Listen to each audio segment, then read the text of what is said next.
Ready? Start. I am thankful to you, sir, for giving me a chance to speak in this debate.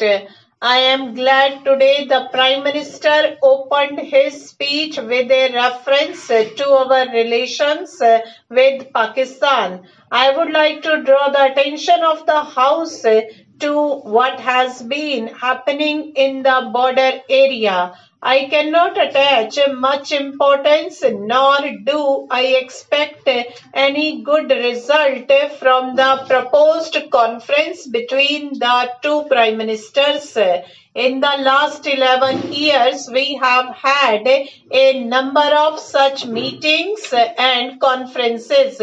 What the Prime Minister has read out today from the letters of the Prime Minister of Pakistan and his subsequent statements will clearly prove that the Pakistan Prime Minister is hardly serious about the meeting and he does not know his own mind.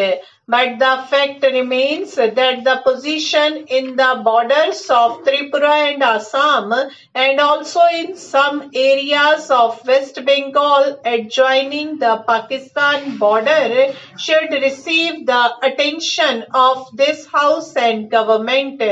Papers this side may not publish all the details, but we in Bengal and in the eastern part of India get more detailed news about what has been happening. I can make some allowance for possible exaggeration in some reports in newspapers, but in spite of everything, there is no denying the fact that large numbers of people have been leaving their huts and homes from those villages and are now more or less homeless refugees in a most deplorable condition. I think it is the duty of this government to see that the border people are given proper protection whatever may happen in the ultimate relations between India and Pakistan. As I have stated, I do not attach much importance to the conference that two prime ministers will have, nor do I expect much result to come out of that. At the same time, it is an obligation of the government to give necessary protection to the people on the borders who have been suffering for the last few months. It is a sort of Cold War going on, and if the government have not been suffering so much, the people on the border areas have been suffering terribly, and I expect the Prime Minister to give due attention to this matter and see that the people on our side who are our citizens should not be made to suffer because of some desperate actions of Pakistan due to some political or other motives. I would like to draw attention of government and the House to another matter. After the integration of Cooch Behar, there has been a number of small pockets.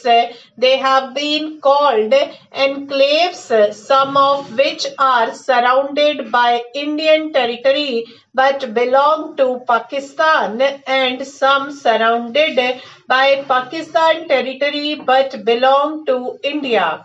Something has to be done about these pockets. It is nearly 7-8 years that they have been lying in this position. There has been no administration in those pockets and the people there are living in a most alarming condition.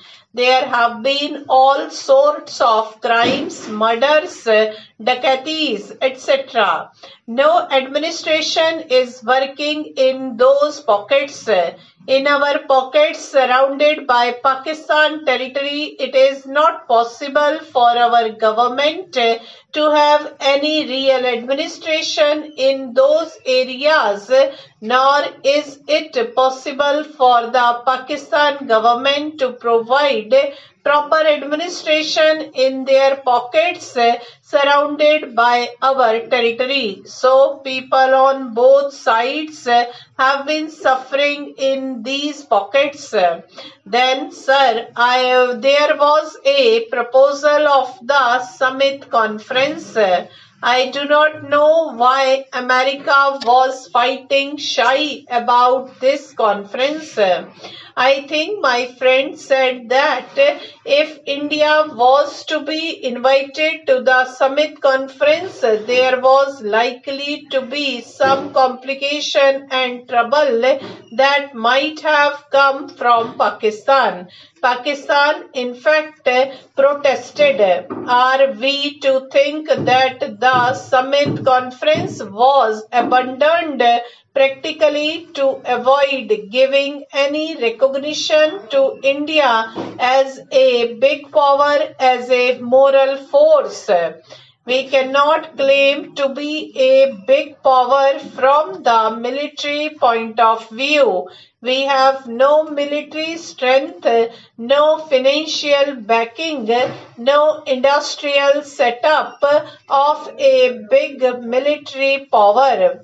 But we have got a moral prestige, and that prestige was recognized at least in some quarters. We have been recognized as friends of all the weak nations who have been fighting for independence and liberation, and that is a moral asset. Lastly, I should say that our foreign policy has been more or less a success.